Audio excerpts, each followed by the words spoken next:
huge gift to a director to have an actor like Lal. An amazing ability to, just be the character and not play the character. I think that's his greatest strength. തൻ്റെതായ ഒരു മാനം കൂടി അദ്ദേഹത്തിന് അതിൽ ചേർത്ത് വെക്കാൻ കഴിയും. പുതിയ തലമുറയിൽ ഞാൻ കണ്ടെത്തിയ ആദ്യത്തെ പ്രതിഭയാണ് ലാല്.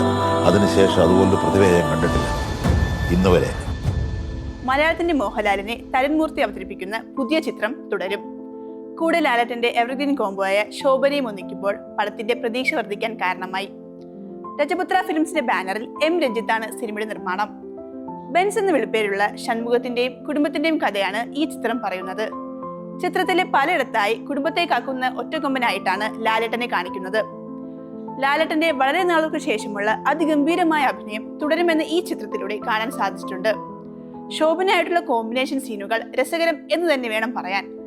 പഴയ ലാലേട്ടന്റെ ചിത്രങ്ങളെ ഓർമ്മിപ്പിക്കുന്ന വിധത്തിലുള്ള റെഫറൻസ് സീനുകൾ ഈ ചിത്രത്തിൽ പലയിടത്തായി കാണാൻ സാധിച്ചിട്ടുണ്ട്. ഇങ്ങനെ വളരെ രസകരമായി പൊയ്ക്കൊണ്ടിരിക്കുന്ന സിനിമ ഒരു പോയിന്റിലെത്തുമ്പോൾ ട്രാക്ക് മാറും.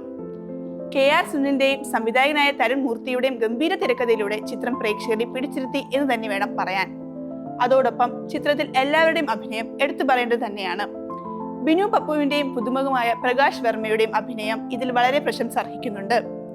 ജെയ്ക്സ് ബിജോയുടെ സംഗീതവും ഷാജി കുമാറിന്റെ ഛായാഗ്രഹണവും കൂടിയായപ്പോൾ ഒരു അതിഗംഭീര ഫാമിലി ഇമോഷൻ ചിത്രമായി മാറുന്നുണ്ട് തുടരും.